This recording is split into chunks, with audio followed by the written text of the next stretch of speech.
Donc, les Stingers de Concordia ont fait un exploit, en fait, au cours de la dernière saison en réalisant une saison parfaite, donc 25 victoires en autant de matchs. Et on a la chance d'accueillir, en fait, la capitaine de l'équipe, Amy Fecteau. Amy, merci d'être avec nous. Merci à vous, merci de me recevoir. Donc, peut-être avant de parler de cet accomplissement-là et de la saison parfaite, je te laisserai te présenter pour ceux qui ne te connaissent pas, ton parcours, en fait, que tu as eu dans le hockey. Je m'appelle Amy Fecteau, je viens de la Beauce, je viens de Saint-Odilon de Cranbourne. J'ai 24 ans. J'ai joué mon hockey mineur dans la Beauce avec les gars jusqu'à Bantam. Bantam, j'ai joué avec les Devil Ice de Chaudière-Appalaches. J'ai joué au Cégep Limoilou. Puis là, c'est ma 5e année avec les Stingers de Concordia. Mmh. Puis qu'est-ce qui t'a mené, si on veut, au tout départ vers le hockey? Est-ce que, c'est de famille? Est-ce que c'est tu accroché en voyant le sport à la télé? En fait, mon oncle joue au hockey. Mes parents n'ont pas vraiment joué au hockey. Mon père était gardien de but un petit peu. Mais ils voyaient que j'aimais beaucoup le sport. Donc, ils m'ont essayé dans le hockey, puis j'ai trippé tout de suite. Donc, c'est de même que ça a commencé. Si tu devais te décrire en tant que joueuse, comment tu te décris sur la patinoire? Je pense que je suis une playmaker qui travaille fort. Fait que j'essaie de travailler très fort sur la glace, que ce soit en zone défensive ou en zone offensive. Puis j'essaie de créer des bons jeux. Mmh. Puis là, c'est ta troisième année, hein, si je me trompe pas, à Concordia cette année? Non, c'est ma 5e et Ah, dernière 5e! année à Concordia, oui. Ben, avec le COVID, je pourrais revenir une autre année puisque, ça nous donne une année d'éligibilité de plus, mais ça va être ma dernière année. Donc, on finit ça en beauté avec une saison parfaite comme, comme dernière année. Ben, parlons-en de cette saison-là, en fait. Est-ce qu'il y a un moment, en fait, en début de saison où vous disiez: «On veut une fiche parfaite»? Comment ça a commencé tout ça pour vous autres? Ouais, ben, en fait, on n'en a jamais vraiment parlé, même, quand il restait quelques games à la saison, on n'en parlait pas, du tout dans la chambre. C'est sûr qu'à la dernière game, on savait que si on gagnait cette game-là, on avait une saison parfaite.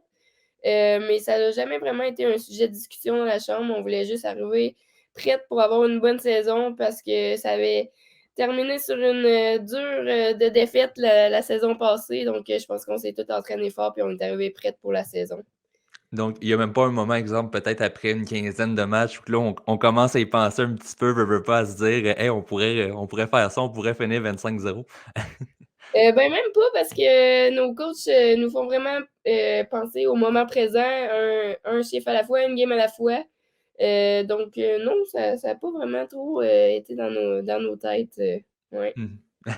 Est-ce que tu as peut-être l'impression, tu sais, je regardais le classement en cours de saison, puis rapidement, vous vous êtes détaché, veux pas, là, en n'ayant aucune défaite.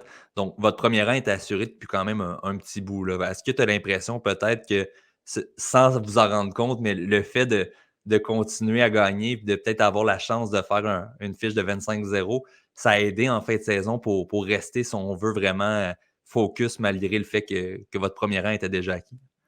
Oui, ben, c'est sûr que ça nous a donné beaucoup de confiance de gagner ces matchs-là. On n'a pas eu tout le temps des matchs, faciles. On a eu des matchs difficiles, on a eu des périodes plus difficiles que les autres, mais à chaque pratique, on essayait d'améliorer les petits détails qu'il fallait améliorer pour les prochains matchs. Puis, non, c'est sûr que ça nous donne un petit peu plus de confiance, là, mais ouais, c'est ça. Mmh. Puis au dernier match, tu en parlais tantôt, c'est peut-être là que vous êtes dit: «On peut aller chercher cette saison parfaite-là». C'est une victoire de 2-0 contre l'Université de Montréal. Comment s'est passé ce match-là? Est-ce qu'il y avait peut-être un petit peu plus de tension, tu as l'impression? Je pense pas qu'il y avait plus de tension, non, parce qu'en plus, cette journée-là, Julie, notre coach, qui vient des États-Unis, a reçu sa citoyenneté canadienne. Fait que c'est plus de ça qu'on a parlé avant le match. Puis même après le match, quand on a gagné, on a chanté, au Canada et avant tout, là, avant de dire: «Wouhou, saison parfaite», on a chanté au Canada. Fait que non, c'est ça, on n'y a pas trop, pensé. Puis je pense que ça a bien fait aussi qu'on y pense pas trop, ouais. Mmh. Ouais, puis tu le disais aussi, tu sais, l'an passé, c'est une défaite, greffière en finale, justement, au championnat canadien. J'imagine, pour vous, même si c'est une fiche parfaite, vous avez pas le sentiment du devoir accompli, là, tu sais, c'est juste la première étape du parcours pour vous autres, là? Ouais, ce n'est que le début, puis, je pense que ça l'a fait du bien aussi en fin de semaine. Ben, des fois, ça fait du bien de perdre, puis je pense que Mmh. samedi, ça nous a juste montré que c'est pas si facile de gagner, puis qu'il faut travailler fort tout le temps, puis, c'est ça, je pense qu'on est arrivé prêts dimanche, puis, ça l'a montré qu'on n'aime pas ça perdre. on s'en souvient c'est quoi le goût de perdre, là, puis on n'aime pas ça. Mmh.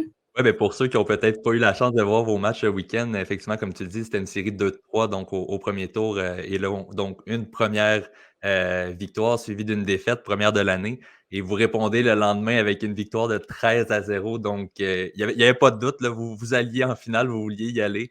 Hem, J'imagine c'est quand même encourageant de répondre aussi fort justement à une défaite, donc ça montre que vous pouvez vous relever assez rapidement, là. Oui, c'est sûr, on était tellement prêtes avant le match, je savais qu'on allait sortir une grosse game, mais 13-0, je m'attendais pas à ça, puis je pense pas que personne s'attendait à ça. Mais on est tellement bien sortis en première période, on a tout fait ce qu'on voulait faire dans nos on appelle ça nos keys of excellence avant la game, donc non, j'étais vraiment fière de mon équipe. Mmh. Puis, donc vous affronterez, l'Université de Montréal à nouveau en finale cette année. C'était ça l'an passé aussi pour le championnat québécois. En termes d'attente, à quoi on peut s'attendre pour cet affrontement-là? Je pense que ça va être des bons matchs. On a une belle rivalité avec, les Carabins. Puis je pense que ça fait toujours des bons matchs. C'est une équipe très bonne défensivement. On est une équipe qui est quand même très pas si pire, offensivement. Donc je pense que ça va donner des bons matchs, puis ça va être intense et physique. Mmh. Puis est-ce que, vous le considérez aussi important, exemple, que le championnat canadien? Parce que j'imagine, pour vous, c'est une bonne façon de se mettre justement de se préparer pour ce tournoi-là, là. Oui, dans le fond, nous, notre but en ce moment, c'est pas, on pense pas au championnat tout de suite. Nous, on veut le championnat provincial, on veut gagner.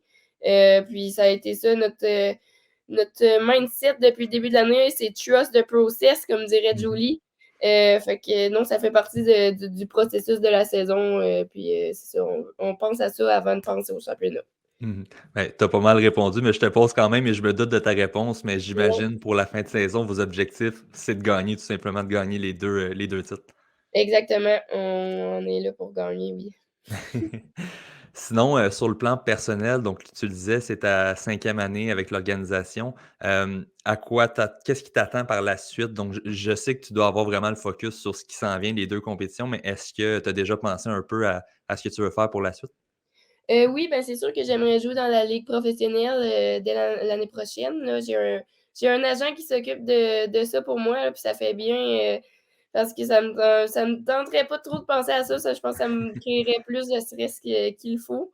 Mais oui, c'est sûr que ça serait mon but pour, la saison prochaine. Mmh. Ouais, ben, c'est le fun à un certain point. Ça arrive à un bon moment pour toi aussi. Tu sais, c'est la première année de la LPHF cette année.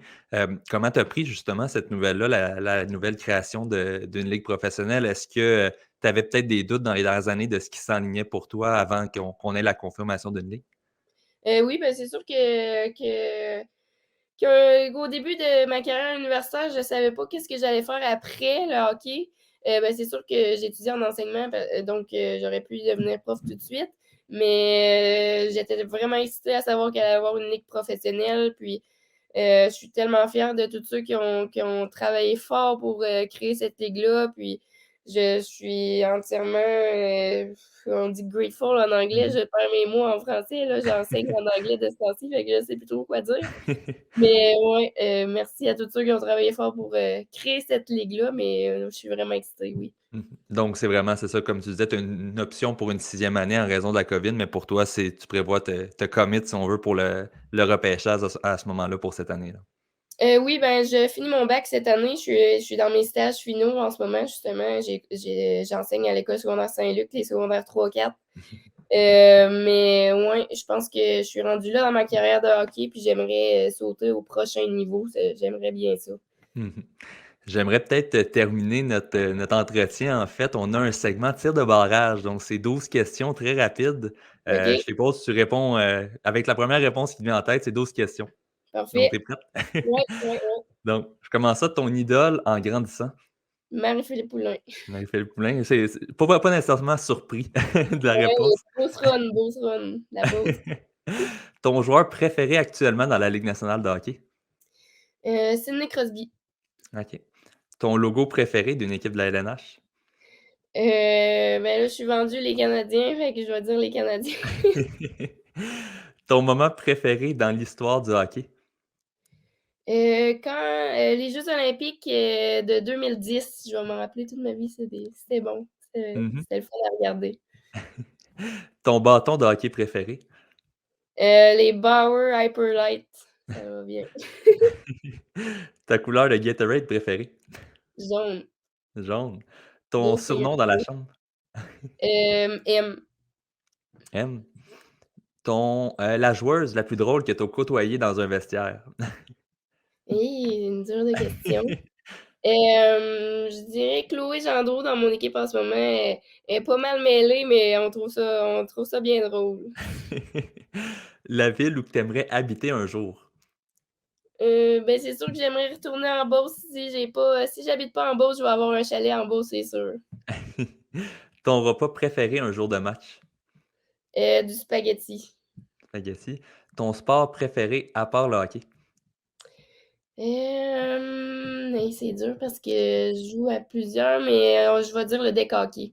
D'accord, OK. Puis si tu étais pas hockeyeuse, que ferais-tu dans la vie? Je me doute de ta réponse. Ouais, ben, je serais probablement enseignante d'anglais ou coach aussi, j'aimerais peut-être être coach aussi, oui. Ah, super. Ben, écoute, Amy, un gros merci pour ton temps. C'est super apprécié. Puis évidemment, on va souhaiter, la meilleure des chances à toi et aux Stingers, justement, pour la suite de votre parcours, autant pour le championnat québécois que canadien par la suite. Ben, merci beaucoup, puis merci d'encourager le hockey féminin, on a besoin de ça, c'est très important. Oui, effectivement. Merci, Amy. Merci.